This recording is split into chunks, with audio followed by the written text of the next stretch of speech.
मित्रों, मैं दीप नारायण लाल बरेपा चैनल से आज मैं 28 सितंबर होने के वजह से पूरा देश भगत सिंह जयंती दिवस मना रहा है। भगत सिंह का जन्म 28 सितंबर 1907 को हुआ था, पंजाब में, जो आज पाकिस्तान का हिस्सा हो गया। इसी पे कुछ बात रखूँगा भगत सिंह के बारे में और भगत सिंह के जन्म दिवस या फिर उनके शहादत दिवस को किस रूप में लोग मनाते हैं, उन चीज़ों को मैं आपके सामने रखूँगा। भगत सिंह के बारे में कुछ कहने के पहले मैं जो अपनी बात है उसको दो हिस्से में समझने के लिए आपसे रखूँगा। पहला हिस्सा उनके कार्यक्रमों का होगा। उन्होंने अपने लाइफ में, एक छोटे सा लाइफ में, सोच लीजिए, जोड़ लीजिए कागज़ कलम लेकर के कि 28 सितंबर 1907 में पैदा होते हैं और 31 मार्च 1931 में इनको फांसी हो जाती है। तो इस अंतराल को जोड़ेंगे तो हमें लगता है कि 23 साल का कुछ समय निकलेगा। मैं पहले इनके कार्य क्षेत्र, अपने जीवन का कितना अवधि इन्होंने राजनीतिक जीवन के रूप में गुजारा और अंत किया, इसको संक्षिप्त में, एकदम संक्षिप्त में, इसलिए कि आपको मालूम है भगत सिंह के बारे में बहुत बातें कही गई है और कही जा रही है, अभी तक कही जा रही है। मिला जुला करके 113 साल इनके जन्म का हो गया और 113 में अगर 23 निकाल दें तो समझ जाइए कि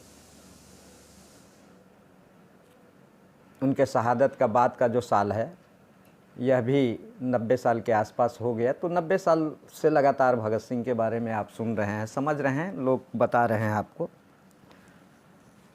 मैं पहले जो उनका 1920 से लेकर के 1931 तक के जो कार्यक्रम हैं उसको संक्षिप्त में रखूँगा। रखने का कारण है कि हम चाहते हैं कि हमारा ये वीडियो बड़ा ना बने, कोशिश मैं यही कर रहा हूँ, इसलिए बहुत सारी चीज़ें मैं इसमें सम्मिलित नहीं करूँगा। लेकिन फिर भी भगत सिंह कैसे भगत सिंह बने, कुछ घटनाएं उनके राजनीतिक काल में शुरू के दौर से हुआ। पहले तो बैकग्राउंड उनका जो फैमिली का था वही क्रांतिकारियों का बैकग्राउंड था। एक अच्छे किसान परिवार से थे। अजीत सिंह, उनके फादर, उनके परिवार में एक दो आदमी को काला पानी तक के सज़ा हो गई थी और आप समझते हैं कि जिन क्रांतिकारियों की फांसी हो गई, काला पानी हो गया, तो उनकी पत्नी वगैरह, उनके बच्चे वगैरह किस दुख से गुजरते थे, ये भगत सिंह को बचपन में उनके जीवन पे असर पड़ा। बदला लेने की रिवेंज आई, ताकत आई। उसके बाद 1917 में विश्व के, जब तक इस बात को नहीं समझेंगे कि फिर भगत सिंह का माइंड कैसे कहाँ जा रहा है, तो उसमें एक चर्चित विषय 1917 का रशियन रिवॉल्यूशन है। युगों युगों से जो बंधन में जकड़े हुए लोग थे रशा के अंदर, उनकी मुक्ति कैसे हुई, किन लोगों ने किया, भगत सिंह ने इसको पढ़ा, जाना, समझा। उनकी अंतिम ख्वाहिश भी थी रशा जाने की। उनके जो ग्रुप के लोग थे, चंद्रशेखर आज़ाद और अन्य लोग, ख्वाहिश थी कि मैं लेनिन से मिलूँगा। लेनिन के गुजरने के बाद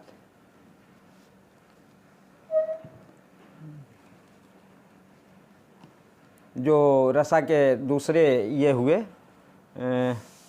क्या नाम था उनका, जिन्होंने हिटलर को उनकी दादागिरी के खिलाफ लड़ाई में, युद्ध में, सेकेंड वर्ल्ड वार में मार दिए।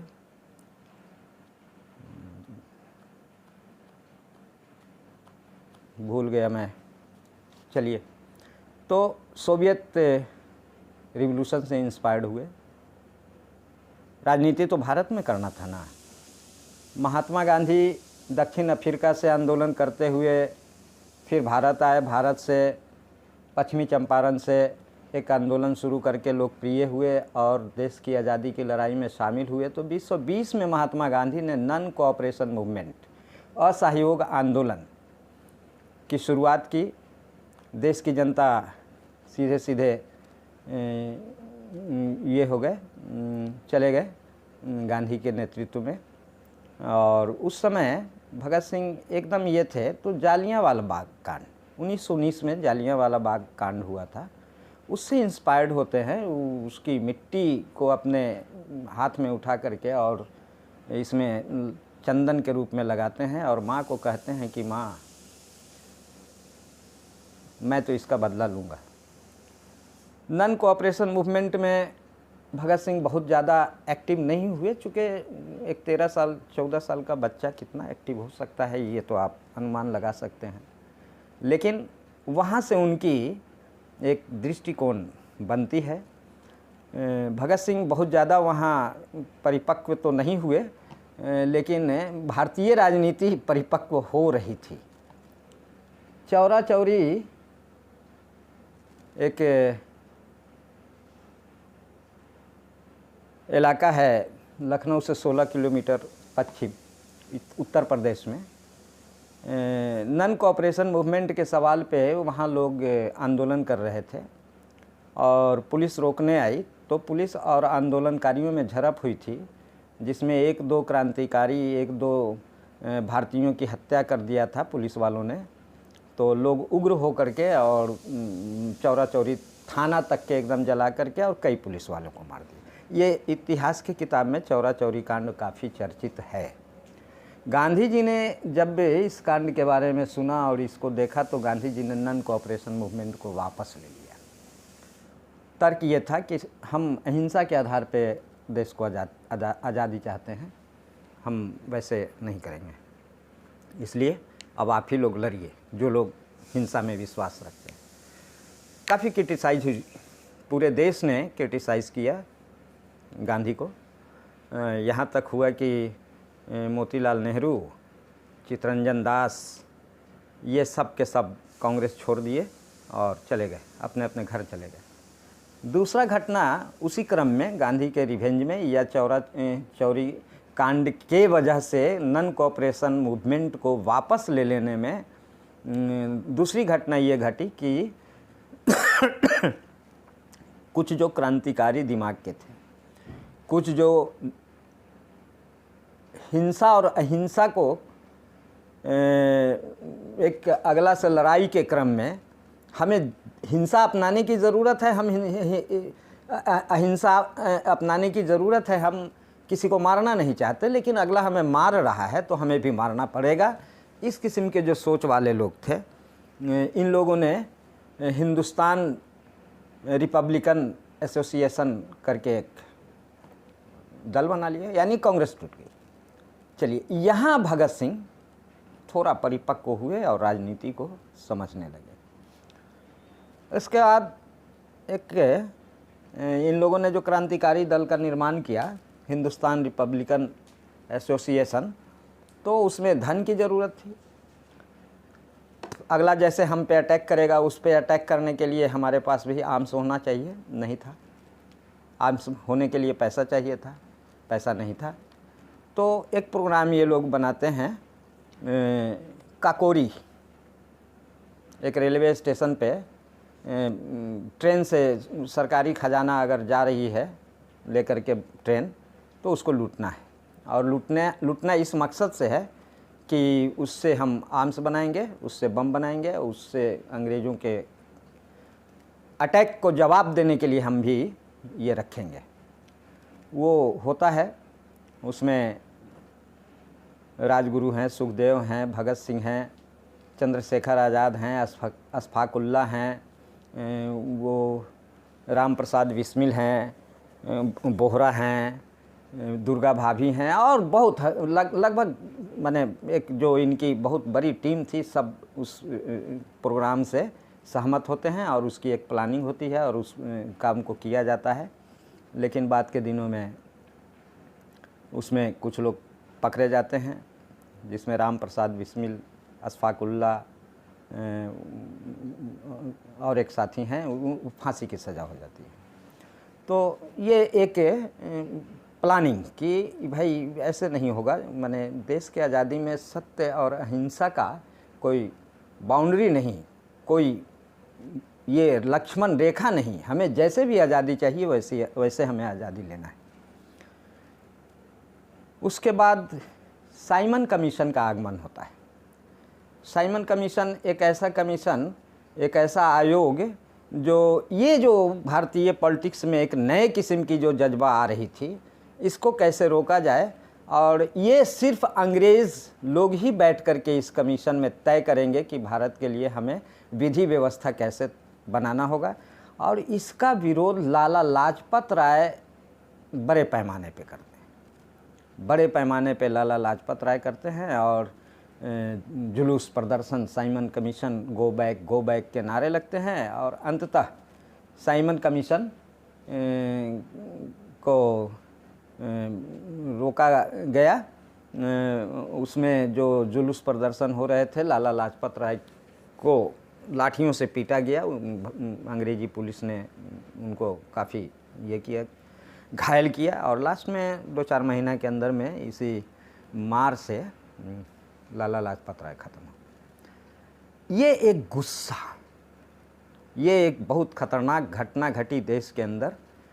ये एक गुस्सा ये हिंदुस्तान रिपब्लिकन एसोसिएशन के अंदर होता है और वो लोग तय करते हैं कि इस घटना को जिसने अंजाम किया है उसको छोड़ा नहीं जाएगा। सैंडर्स जो उसका ये था, उसको मारने के लिए, और ये एक प्लानिंग वे में होता भी है, हत्या तो हो जाती है लेकिन सैंडर्स बच जाते हैं, हत्या एक दूसरे अंग्रेज ऑफिसर की हो जाती है। और ये जो हो रहा था इसमें बड़ा भाग दौड़, भागा भागी, छिपा छिपी, उसके बाद भगत सिंह एक कहिए कि रिवोल्यूशनरी के रूप में अपने दल के अंदर ये हो गए थे और पूरे भारत के जनमानस में भी भगत सिंह छा गए थे। देश को लगने लगा था कि भगत सिंह का समर्थन होना चाहिए, भगत सिंह के तरह बनना चाहिए भगत सिंह। लेकिन भगत सिंह के अंदर एक विचार भी पैदा हो रहा था और इस भागम भाग में आपको एक बात याद दिला दें, बहुत कम लोग जानते हैं, आप इसको जानेंगे, बेजोर बात है ये। उस भागम भागी में भगत सिंह का जो टोपी हैट वाला देखते हैं ना, फोटो हैट वाला, इधर देखिए यहाँ पे हैट वाला, तस्वीरों में या फिर आप उनकी जितने भी भारत के अंदर मूर्तियाँ बनी हुई है, वो हैट वाला, एक्चुअली वो एक भेष बदले थे, अंग्रेज़ का भेष बदले थे। और दुर्गा भाभी को जस्ट लाइक भाभी कहा जाता था, भाभी बोलते थे लोग, लेकिन उनको पत्नी बना करके एक हैट वाला साहब अंग्रेज़ है और उनकी पत्नी एक महिला है, वो भी जो है एक यूरोपियन महिला बनी। उसके बाद में एक गोदी में बच्चा लिया, एक नौकर के रूप में एक क्रांतिकारी उनके साथ थे और लाहौर से ट्रेन पकड़ करके और चले जाते हैं कलकत्ता। लेकिन कम लोगों को मालूम है कि आखिर वो भेष बदल के इतना कुछ जद्दोजहद झेल करके कहीं भी पकड़े जाते, कहीं भी कुछ भी हो सकता था। बहुत कम लोग जानते हैं कि आखिर वो कलकत्ता गए क्यों। मैं बताता हूँ मित्र दोस्तों, बहुत कम लोगों को मालूम है। वो कलकत्ता भारत का कम्युनिस्ट पार्टी, भारतीय कम्युनिस्ट पार्टी का सेंट्रल ऑफिस कलकत्ता हुआ करता था। वहाँ जो भारतीय कम्युनिस्ट पार्टी के जनरल सेक्रेटरी थे, उनसे मिलने चले गए और वहाँ जा कर के मिलते हैं, कलकत्ता में समय देते हैं और जनरल सेक्रेटरी और भी जो कम्युनिस्ट लीडर थे उनसे बात करते हैं कि रशियन रिवॉल्यूशन से आप प्रभावित हैं और भारत में समाजवाद लाना चाहते हैं। समाजवाद के बात समझ लीजिए एकदम, ये सब बाद में हम कोशिश करेंगे, समय मिलेगा, देखते हैं, टाइम कुछ ये हो रहा है। तो समाजवाद की बात कम्युनिस्ट पार्टी वालों से जानना चाहते हैं और मार्क्सवाद का जो समाजवाद है, लेनिन का जो रसा के अंदर रिवॉल्यूशन था, ये सब पे डिस्कस करते हैं और चाहते हैं कि अगर यह पार्टी सही अर्थों में ऐसा है तो फिर हम इनके साथ जुटेंगे और देश के अंदर समाजवादी, भारत की आज़ादी की लड़ाई के बाद भारत की सत्ता कैसी बनेगी, ये सब पर डिस्कस करते हैं वहाँ, लेकिन संतुष्ट नहीं होते हैं। इन्होंने अपनी पत्र पत्रिकाओं में लिखा है कि जो देश में समाजवाद का पहरेदार बने हुए हैं, समाजवाद का रहनुमा बने हुए हैं, वो तो खुद नहीं जानते कि समाजवाद क्या है। वहाँ से हम माने भगत सिंह को रुचते नहीं हैं। फिर भगत सिंह आगरा आ जाते हैं। आगरा आ जाने के बाद अपने कमेटी में तय करते हैं कि ये हम लोगों का जो लाइफ है, अब चूँकि गांधी और गांधी कांग्रेस ये सब दूरी बना लिए हैं, अब हम लोग क्या करें नहीं करें समझ में नहीं आता है। तो एक बात तय होती कि है कि हम लोगों का मकसद क्या है ये हिंदुस्तान को बता दें, और इसके लिए वो तय करते हैं कि संसद में बम पार्टिंग करना है, बम चलाना है, और एक डेट तय करते हैं। राजगुरु सुखदेव और अन्य लोगों को जिम्मा मिलती है। प्रॉब्लम होता है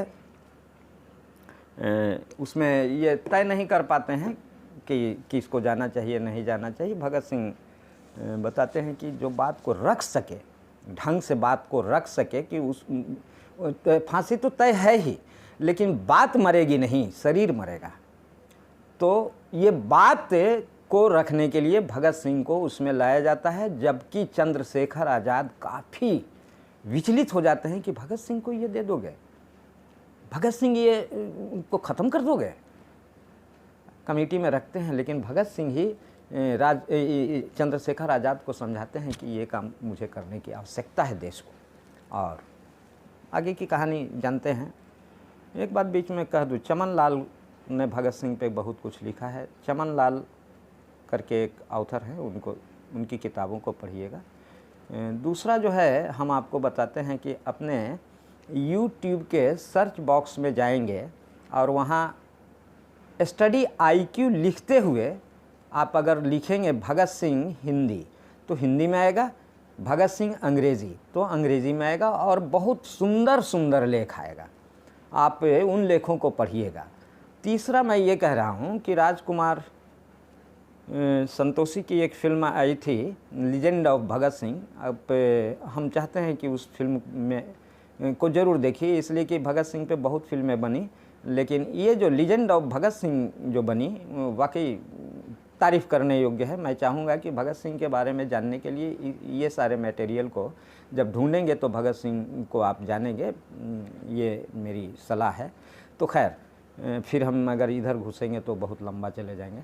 मैं अब आता हूँ कि अंततः भगत सिंह सरेंडर करते हैं, माने भागते भी नहीं हैं और ये नहीं करते हैं, बजाप्ता पर्चा उड़ाते हैं लोग। अब 2 बम फेंकी गई थी, काफ़ी भागा भागी हो गई, सब लोग मरने के डर से भागने लगे, ये खड़े रहे। और इनको मालूम था कि मैंने जहाँ जहाँ बम फेंका है वहाँ एक भी आदमी के हताहत होने की कोई संभावना नहीं है, चूँकि ये तो तय करके गए थे कि मैं मारने नहीं आया हूँ, सिर्फ बहरे को धमाका करके सुनाने आया हूँ, उसके कान में भारत के बारे में जो हो रहा है भारत के अंदर हो उसकी आवाज़ उसके कानों में गूंजे।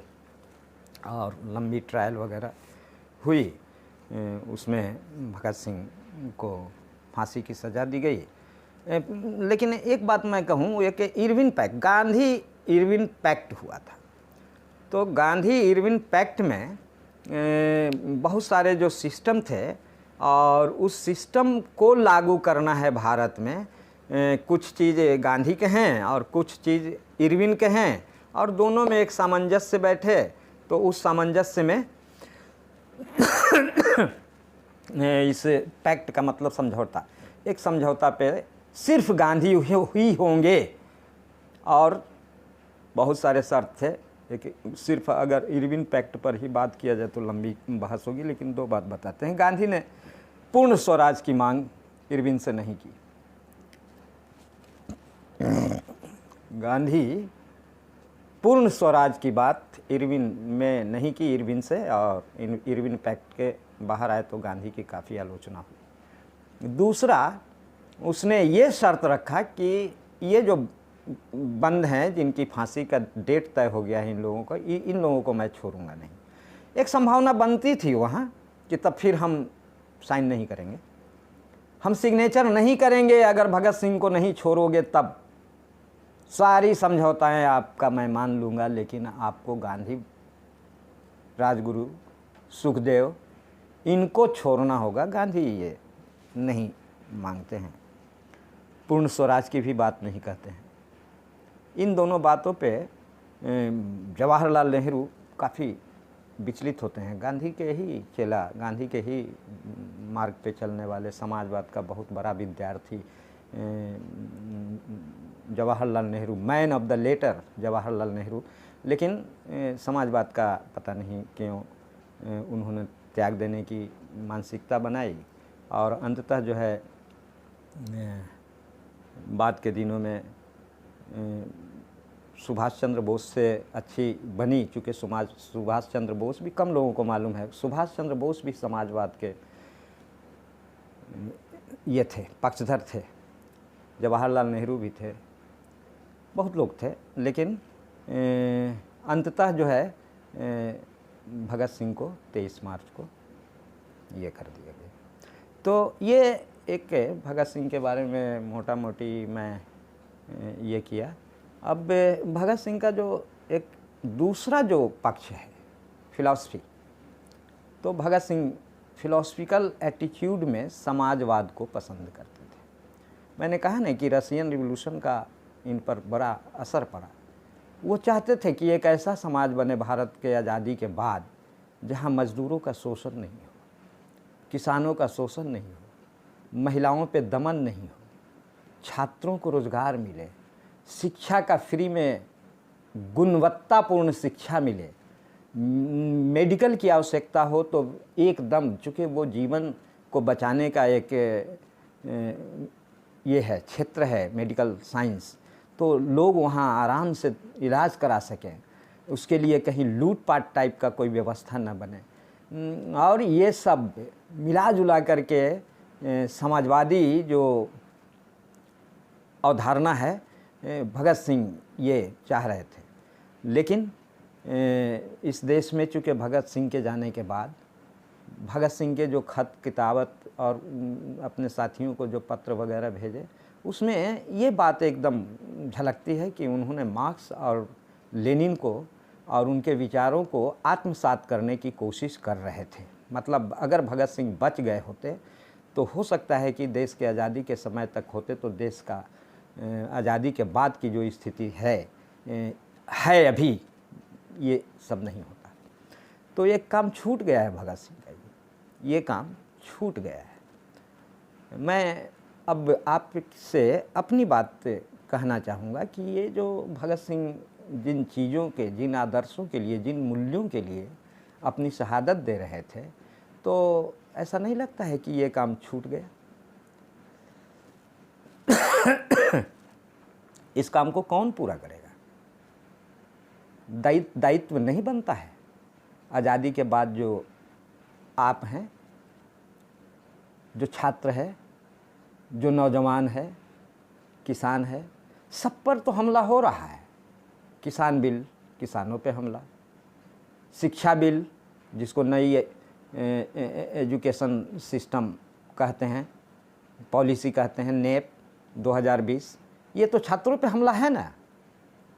फिर ये पूरा का पूरा जो मज़दूर क्लास है, अब मज़दूरों को रजिस्ट्रेशन नहीं कराने होगा कंपनी में। ये सब लॉकडाउन में जो पारित हुआ अभी अभी आप देखिए ना। फिर बेरोज़गारी का ये आलम देश के अंदर, तो इस तरह का देश जिसमें हम ये कहें कि अंग्रेज़ चले गए, प्रेमचंद के शब्दों में जॉन के जगह गोविंद आ गए, तो नहीं लगता है कि ये गोविंद भी अंग्रेज़ों से बड़ा जुल्म कर रहा है? और ऐसी अवस्था में आपके ऊपर जिम्मेवारी नहीं बनती है तो इतिहास। आप देखिए ना, इतिहास में आज़ादी के आंदोलन में जितने भी लोग थे वो क्या चाहते थे, क्या सपना संजोए थे, क्या बात सोचे थे, कैसा भारत बनाएंगे। लेकिन मित्रों, आज ये भारत कहाँ से कहाँ चला आया। भगत सिंह का देश का, भगत सिंह के विचारों से बहुत पीछे। अफसोस तो मुझे तब होती है कि जब भारत के कम्युनिस्ट पार्टियाँ भगत सिंह की तस्वीर के साथ अंबेडकर की तस्वीर लगा करके घूमते हैं। अंबेडकर क्या भगत सिंह के सिद्धांतों से सहमत थे? अंबेडकर क्या समाजवाद के हिमायती थे? अंबेडकर तो एक छोटा सा अपना एजेंडा था, दलित दलित दलित, और आज भी दलित मर रहा है। अगर दमन का सबसे ज़्यादा अगर कोई शिकार है तो दलित है। कहाँ कुछ हुआ? संविधान का निर्माता है अंबेडकर, लेकिन ये संविधान के निर्माता होने के बावजूद इन्होंने जिन चीज़ों को संविधान के अंदर डाला वो तो भारतीय पूंजीपति वर्ग के पक्ष में चला गया, नहीं गया। संपत्ति रखने की सुरक्षा, धन कमाने की गारंटी, इसी 2 पॉइंट को मैं आपसे पूछना चाहता हूँ। 1000 पॉइंट है, लेकिन यही, हम तो न्यायालय की बात भी करेंगे। गरीबों को न्याय कहाँ मिलती है? न्याय तो अमीरों को मिलती है इस मुल्क में। अंबेडकर का फोटो लगा करके जो कम्युनिस्ट घूम रहे हैं, इसके पीछे मकसद एक ही है कि दलित को साथ ले लेंगे, हम तो कम्युनिस्ट हैं ही, मुसलमान को साथ ले लेंगे, सत्ता बनाएंगे। भगत सिंह सत्ता की बात कर रहे थे, नेताजी सुभाष चंद्र बोस सत्ता की बात कर रहे थे, अशफाकुल्लाह सत्ता की बात कर रहा था, राम प्रसाद बिस्मिल सत्ता की बात कर रहा था। क्या यार, चले थे साथ मिलकर, कहाँ आके भटक गए। इन चीज़ों को देखने की ज़रूरत है मित्रों। इन बातों को जब तक नहीं समझेंगे तब आप, हमें लगता है कि अभी जो आपकी स्थिति है, नौकरी ना मिलना, किसान का बेटा 10 साल के बाद किसान नहीं रहेगा, ये जो कल कारखानों में काम करने वाले मज़दूर हैं, कहा गया कि पीपीई किट, जैसे बिल्डिंग बन रहा है ना, तो माथा में हेलमेट लगा करके काम करना है। अब ये मालिक नहीं देगा, आपको ख़रीदना पड़ेगा, और आपको इतना ही पैसा देगा कि दाल रोटी नहीं कमा सकते हैं जनाब, आप पीपीई किट कहाँ से पहन करके आइएगा। ऊपर का चरमहला से ईंटा गिरेगा सिर पे, और जब आप घायल हो जाएंगे तो मालिक को अब यह अधिकार समाप्त कर दी गई कि आप अपने मज़दूर को, जो ये हो जाएगा, उसको हॉस्पिटल ले जाना है, उसके खर्चा और उसके परवरिश के, उसके बच्चों के परवरिश का जिम्मा लेना, ये सब समाप्त हो रहा है धीरे धीरे। कैसा ये देश? भगत सिंह के मुल्क में और इस तरह का, ये आपको समझना होगा, जानना होगा। मैं समझता हूँ कि अब कितनी बात मैं कहूँ, लेकिन एक जवाबदेही आपके ऊपर दे देता हूँ कि अब देखिए क्या हो सकता है, क्या कर सकते हैं आप। लेकिन ये देश का सिनारियो है। सारे लोग भगत सिंह का नाम लेते हैं, भगत सिंह का फ़ोटो लगाते हैं। भगत सिंह के शहादत दिवस और जन्म दिवस पर मैंने तो देखा पत्र पत्रिकाओं में, वो मीडिया में और सोशल मीडिया में हर जगह हो रहा है, तालियां, डंका, ये भाषण हो रहा है। लेकिन हम जो कह रहे हैं ये कहाँ कोई कह रहा है, और हम जो कह रहे हैं वो भगत सिंह कह रहे हैं। इसकी सबूत के लिए मैंने आपको जो उदाहरण दिया, ज़रा सा उसको देखिए ना, पढ़िए, जो सामग्री दी है तो लगेगा कि भगत सिंह। तो मित्रों, मैं फ़िलहाल इतनी बात कह कर क्या ये करता हूँ। नमस्कार।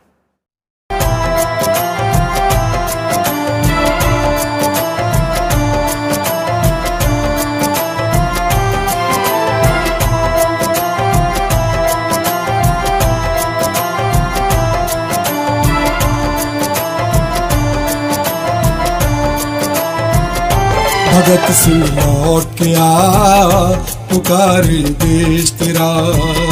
भगत सिंह लौट के आ, पुकारे देश तेरा। भगत सिंह लौट के आ, पुकारे देश तेरा।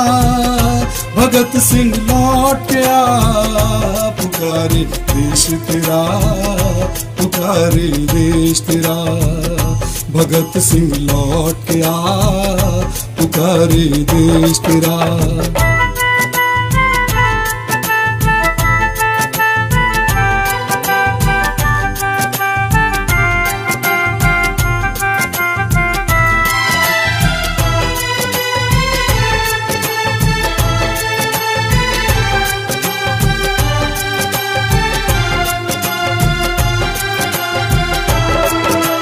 दुनिया का जो पेट भरे आत्महत्या करता है, आत्महत्या करता है, आत्महत्या करता है। सड़कों पे दम तोड़ रहा जो दौलत पैदा करता है। सड़कों पे दम तोड़ रहा जो दौलत पैदा करता है। लूट लिया सेठों ने सारा, लूट लिया सेठों ने सारा फल आजादी का। भगत सिंह लौट के आ, पुकारे देश तेरा। भगत सिंह लौट के आ, पुकारे देश तेरा।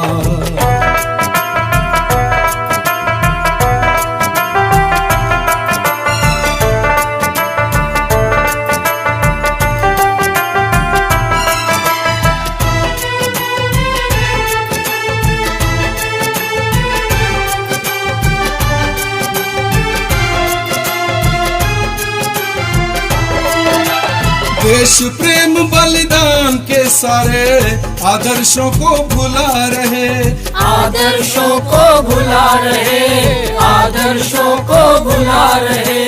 खाओ पियो मौज करो ये नौजवानों को सिखा रहे। खाओ पियो मौज करो ये नौजवानों को सिखा रहे। नैतिक पतन की दलदल में, नैतिक पतन की दलदल में बेच दिया है फंसा। भगत सिंह लौट के आ, पुकारे देश तेरा। भगत सिंह लौट के आ, पुकारे देश तेरा।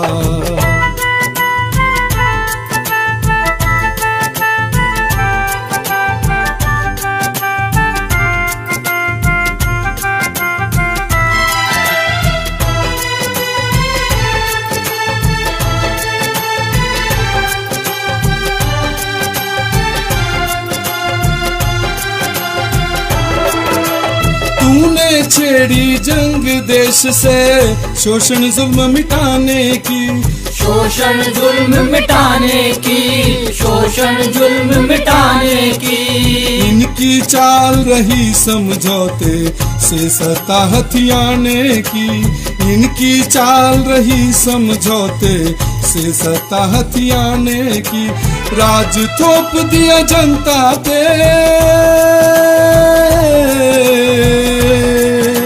राज थोप दिया जनता पे सरमाएदारी का।